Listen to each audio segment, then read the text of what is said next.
नमस्कार, आप देख रहे हैं एसपीएन 9 न्यूज। महाराष्ट्र में विधानसभा चुनाव करीब एक साल दूर हैं। हालांकि राजनीतिक दलों ने पहले से ही तैयारी शुरू कर दी है। वहीं इस बीच मुख्यमंत्री पद को लेकर भी चर्चा तेज हो गई है। गुरुवार को राष्ट्रीय कांग्रेस पार्टी यानी कि एनसीपी के अध्यक्ष शरद पवार ने एक बहस छेड़ दी, जब उन्होंने कहा कि उनके भतीजे अजीत पवार की मुख्यमंत्री बनने की महत्वाकांक्षा एक सपना बनकर रह जाएगी। शरद पवार ने कहा कि ये एक सपना है जो अधूरा रहेगा। शरद पवार की टिप्पणी ऐसे वक्त में आई है जब उनकी बेटी और एनसीपी की कार्यकारी अध्यक्ष सुप्रिया सुले ने कहा कि अगर अजीत पवार सीएम बनते हैं तो उनकी बहन होने के नाते मैं उन्हें माला पहनाने वाली पहली व्यक्ति होंगी। जब मीडिया ने इस टिप्पणी को लेकर शरद पवार के सामने उठाया तो उन्होंने टिप्पणी की कि शरद पवार गुट के पॉलिटिकल मैनेजर इस बात की ओर ध्यान आकर्षित कर रहे हैं कि अगर उन्होंने कुछ संकेत दिया है तो कोई कारण ही होगा। ये उनके भतीजे के खिलाफ गुस्से के कारण नहीं है।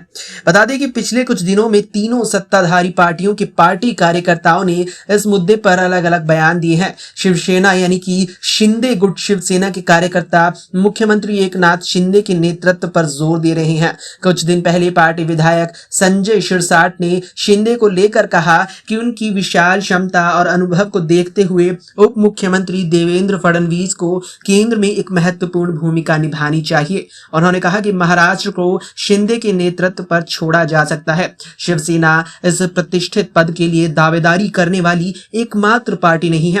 वहीं अजीत पवार के नेतृत्व वाले एनसीपी गुट के धर्मराव बाबा त्राम ने पिछले हफ्ते कहा था कि राजनीति में कुछ भी संभव है, अजीत पवार अगले सीएम बनेंगे। तो वहीं बीजेपी ने सीएम पद को लेकर सत्ताधारी गठबंधन के भीतर बढ़ती दावेदारी को स्वाभाविक बताकर खारिज कर दिया है। प्रदेश बीजेपी अध्यक्ष चंद्रशेखर बावनकुले ने गुरुवार को कहा कि हर पार्टी सीएम पद के लिए अपना नेतृत्व पेश करने के लिए बाध्य है। अंतिम निर्णय 2024 के विधानसभा चुनावों के बाद संसदीय बोर्ड द्वारा लिया जाएगा। शरद पवार की टिप्पणी पर बावनकुले ने कहा कि किसी को भी अजीत पवार को कम नहीं आंकना चाहिए। कोई भी उन्हें खारिज कर रहा है या उनकी योग्यता पर सवाल उठा रहा है वो गलती कर रहा है। बता दें कि 2 जुलाई को अजीत पवार 40 एनसीपी विधायकों के साथ महाराष्ट्र में शिवसेना बीजेपी गठबंधन सरकार में शामिल हुए और उप मुख्यमंत्री के रूप में कार्यभार संभाला। बीजेपी के राजनीतिक रणनीतिकारों के मुताबिक जब एकनाथ शिंदे सरकार बनाने के लिए 40 शिवसेना बागियों के साथ बीजेपी में शामिल हुए तो बीजेपी के केंद्रीय नेतृत्व ने उन्हें सीएम पद का वादा किया था। ऐसी ही चर्चा अजीत पवार से भी हुई है। इसके अलावा आपको बता दें कि अगस्त 2023 में पुणे में एक समारोह में केंद्रीय गृह मंत्री अमित शाह ने कहा था कि अजीत पवार अब आप सही जगह पर आए हैं, लेकिन आप थोड़ा देर से आए। कई लोगों का कहना है कि इस बात का संकेत है कि बीजेपी का केंद्रीय नेतृत्व 2024 के चुनावों के बाद अजीत पवार को इनाम दे सकता है। हालांकि ऐसा तभी संभव होगा जब लोकसभा चुनावों में बीजेपी अच्छा प्रदर्शन करे। इसके अलावा बीजेपी के वरिष्ठ पदाधिकारी का कहना है कि राजनीति में सब कुछ आपसी विश्वास पर चलता है। अगर अजीत पवार ईमानदार रहते हैं और अपनी क्षमता साबित करते हैं तो बीजेपी निश्चित रूप से उन्हें 2024 के चुनावों के बाद सीएम बनाएगी।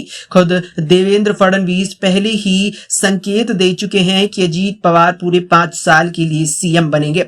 इसके अलावा एनसीपी के वरिष्ठ मंत्री छगन भुजबल ने कहा कि अजीत पवार के सीएम बनने के सपने को पूरा करने के लिए हम कोई कसर नहीं छोड़ेंगे। क्योंकि सुप्रिया सुले ने उन्हें माला पहनाने की इच्छा व्यक्त की है, इसलिए हमें उनकी इच्छा पूरी करनी होगी।